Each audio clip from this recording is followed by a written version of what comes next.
Hello there guys, it's MarthaMew here, and today we're back, finally, for another Pokémonday match. I'm sorry it's been so long. I can't even promise there'll be one next week either.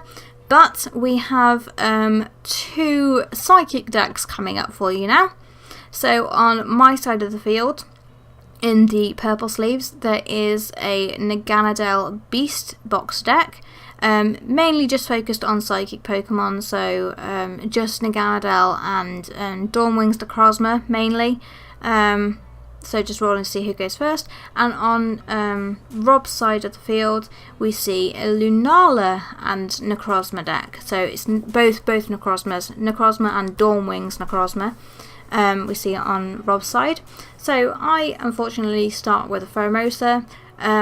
It's not so bad though, because Pheromosa does have free retreat, which is pretty cool. That is why it's in my deck as a really random grass type. So Ultra Space, which was new in Forbidden Light as well with all these Ultra Beasts, allows me to once per turn find an Ultra Beast from my deck and put it into my hand. So finding that Poipole there, putting it onto the bench immediately. Then using a Mysterious Treasure, which is also new in Forbidden Light, amazing card in Psychic decks. Discard one card and find a Psychic Pokemon from a Psychic or Dragon Pokemon from your deck. So obviously finding a Psychic Pokemon in Dawnwing's necrozma, which I also place on my bench. So Pheromosa, like I said, it's got a free retreat cost, it's pretty cool, but it also has its first attack that does 20 damage just for one colourless energy, which, yes, isn't a lot, but at least it's a colourless energy.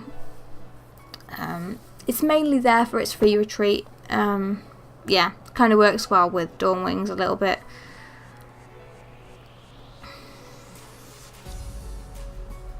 So also using Energy Lotto and getting just about every type of energy I have in my deck. So I see the Beast Energy off that Energy Lotto, and Beast Energy is literally just a special energy. So I can get that from the Energy Lotto, which just states find an energy card. So awesome. That Beast Energy comes to my hand.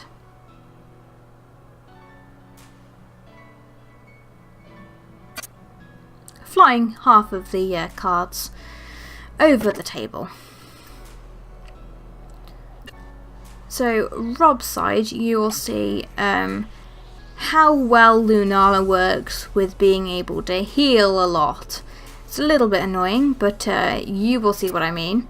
So Rob there using two Mysterious Treasures, so discarding two cards, obviously one for each Mysterious Treasure, finding two, again, Psychic Pokemon from his deck. I do also remind him he can use Ultra Space, but he chose not to. I don't know why, but obviously he can use Ultra Space to find his Dawnwing's necrozma and his necrozma. No, actually, I think the necrozma isn't counted as an Ultra Beast, which is a bit odd. But, yeah. Because Ultra necrozma is. So yeah, that's also a thing, guys. I may tweak my deck a lot. I don't know how well Malamar actually works with the variant that I am running. I almost feel like just running two different types of energy and maybe putting Boswell in might work, or I might visit some other thing. I'm just not sure what's missing from how it works quite yet. But yeah, so using Ultra Space there to find the Naganadel for my Poipole to evolve into, attaching that Beast Energy I got from the Energy Lotto last turn, then playing another Mysterious Treasure, discarding an Enhanced Hammer for it this time,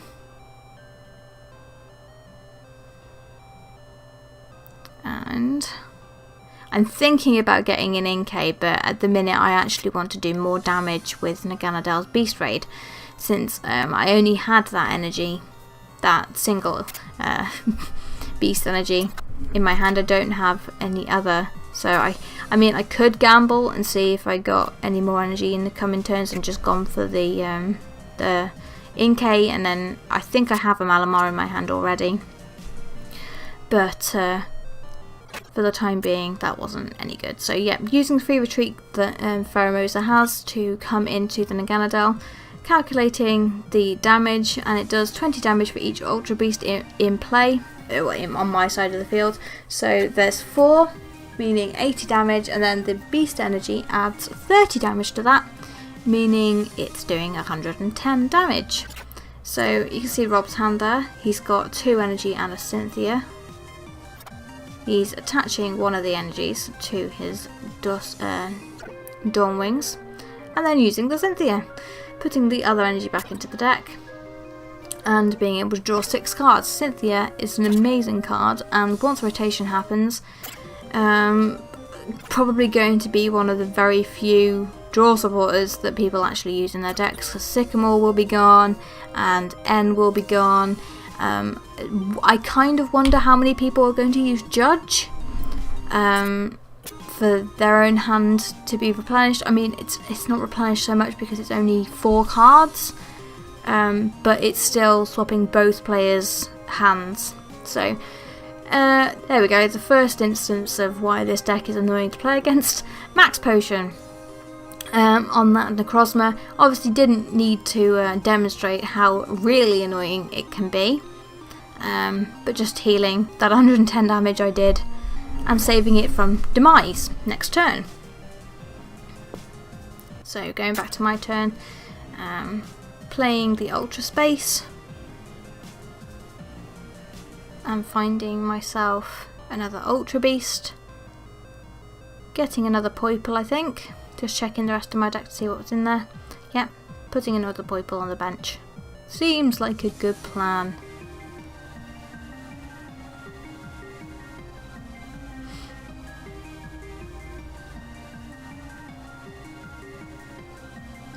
Just means that my attack does 20 more damage. At the minute it's doing 100 damage, plus the 30 from the beast energy, so it's doing 130.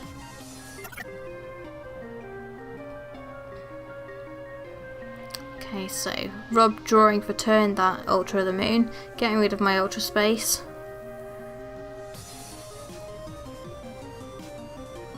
Using Invasion there to come into active, because obviously it couldn't use Ultra of the Moon because obviously the necrozma had no energy on it. And then just doing 120 damage with Lunala's sorry, it looks like Lunala, it's not, it's Dawn Wings' attack. Dawn Wings' attack, of course, doing 120, and it's not affected by weakness or resistance, so for the longest time we didn't actually realise that I was weak to Psychic on the Naganadels, that is.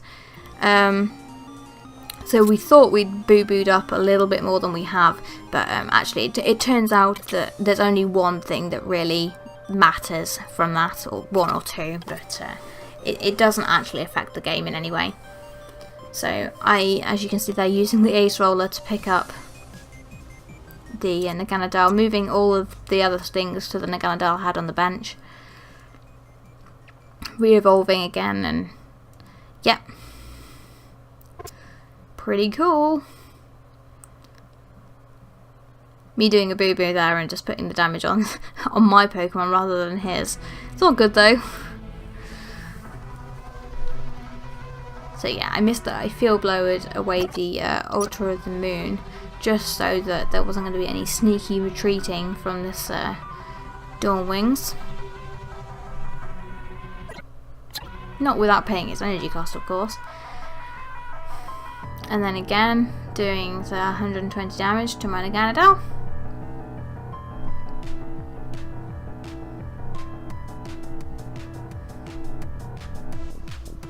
Wishing I could see a little bit more energy. My deck isn't lacking for energy at all, it just seemed to not want to show itself. So there we go, Rob finally finding that Lunala to get things really rolling. So he's got 2 energy attached to it at the moment.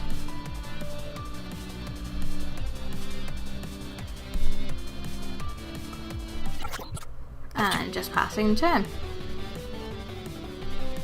Unfortunately, I can't take advantage of the state of the game right now with only 2 energy in play, a damaged necrozma and then a Cosmog inactive, because of the cards in my hand are pretty iffy. So getting ready to place another bench. I think this becomes an Inkay. No, it's another Poiple. I do get an Inkay down at some point. But as you can see, that's why I'm thinking about taking it out. The deck doesn't need it and I could maybe use some more energy.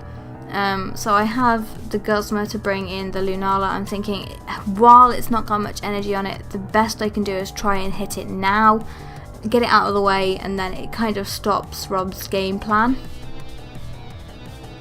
So calculating this, doing 120 and then adding the beast energy makes it 150 damage, which is another 100 damage away from knocking out the Lunala.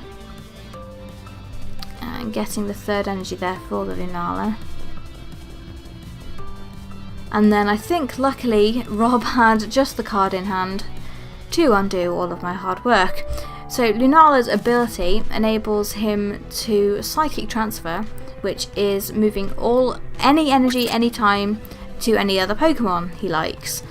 So basically just moving all of the energy off the Lunala, using Max Potion to remove all damage, which would usually remove all the energy too, but then using Psychic Transfer again to put it all back on the Lunala, and then obviously brand new and healed. So he uses then his GX attack, which is why you saw the Poiple die. It can get rid of any basic non-GX Pokemon. So he took a prize for that one. And I'm using Palpad to put Acerola and Guzma back into my deck. Obviously very key supporters in any deck, to be honest. So I'd like to see those again.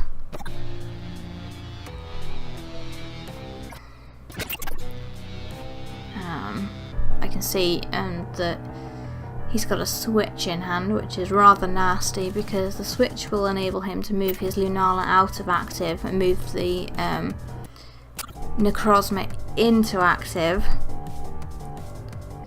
And the necrozma can do a surprising amount of damage. Now, so I do slightly less damage this time because there's one less Ultra Beast in play on my side of the field. But yeah. So Rob, using a Howl to draw 3 cards, he gets a couple of Pokemon and an energy, enough to demolish my poor Naganadel. Not just because it's weak to Psychic, but because we don't realise that at this point. But it's just enough to do it even without that. So evolving into Malamar, and then playing Beast Ring, because Rob has gone down to 3 prize cards, which attaches 2 energy to any of my Ultra Beasts. 2 basic energy, I think it is. So long as my opponent has 3 or 4 prize cards remaining.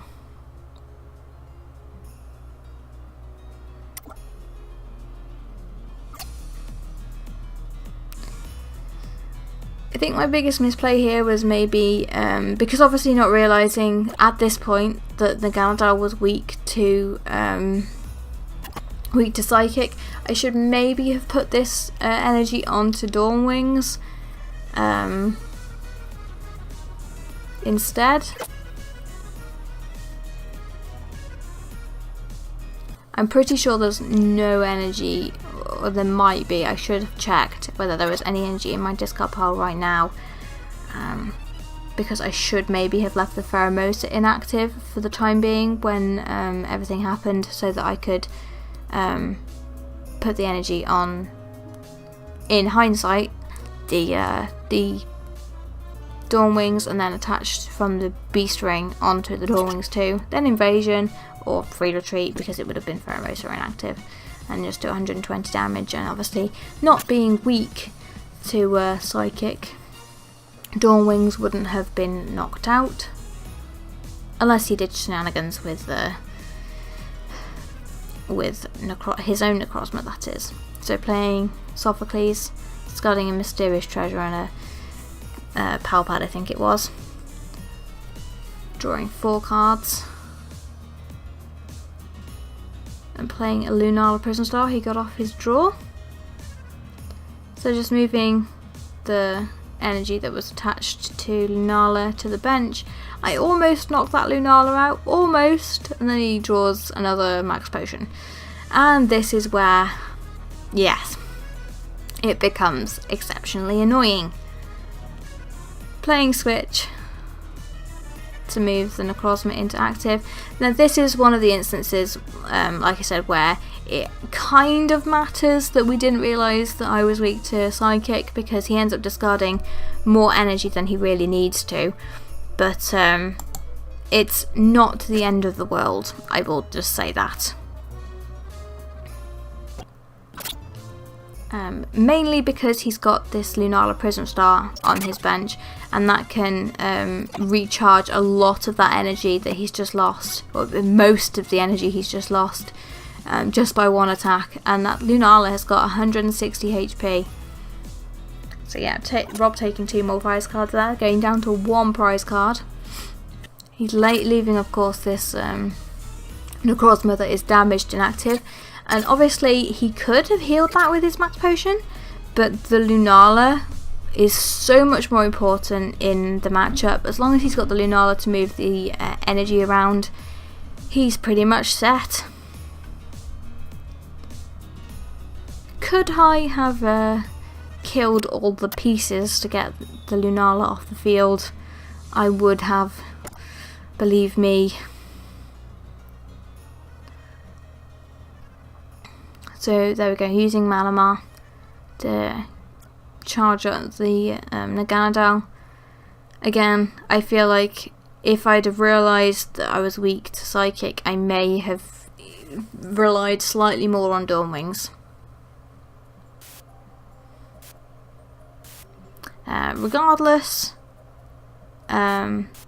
this is enough damage to knock out the necrozma. So I go down to 2 prize cards. So just needing another 2. The easiest 2 prize knockout on his field is the Dawn Wings, but yeah, with Psychic Transfer in play and this Lunala about to just put everything onto the board,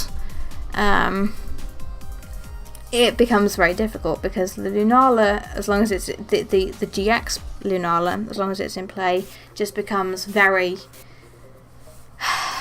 annoying. Very annoying. So yeah, he chooses to put every energy he can onto the Lunala. He had 2 on there already, and he then obviously just put, I think there was only 3 in his discard pile at that point, because he could have put 4. I think. Yeah, he could have put 4. I'm not entirely sure why he didn't. Yep, so I'm just reading Lunala, and its actual attack is 4 psychic energy, and it does 20 damage for each energy attached to every Pokemon in play.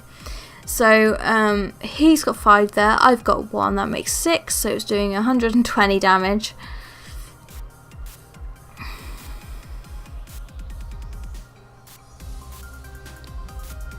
Which for a 1 prize knockout ain't too bad, considering, I mean, if this Lunala was to die, he would lose a lot of energy right there. But you can see off my board and the attacks of my Pokemon that 160 is a big number for me to try and reach, and unfortunately it doesn't happen.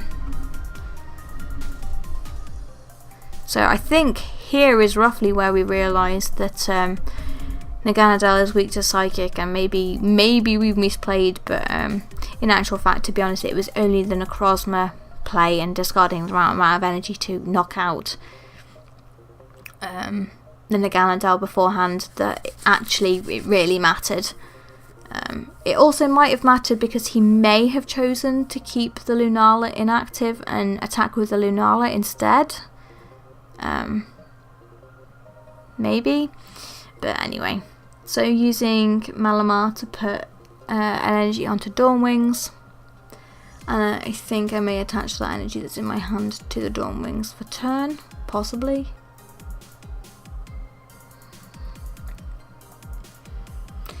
Yeah. Right now is where the mind games begin. I'm trying to think, oh, is there any way out of this for me? So I'm playing Ultra Space just to A, deck then, and B, get another Ultra Beast on my bench, because I don't have any way of doing any more damage. Because I don't have any double colourless. The only time I saw them was that very first Energy Lotto.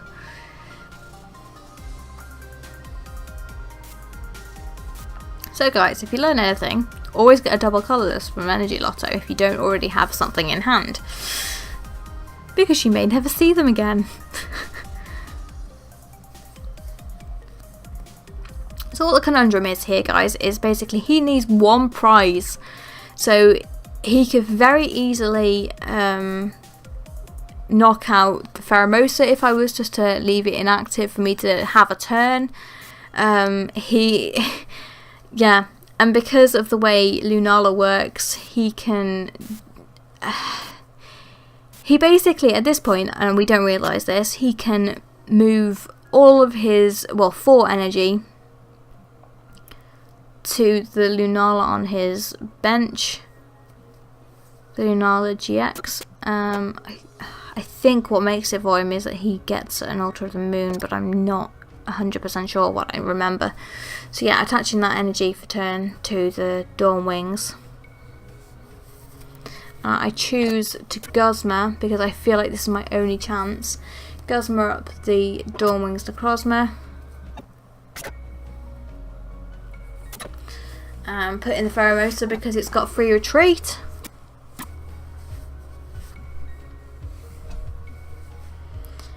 So just so I can see things maybe a little bit more clearly.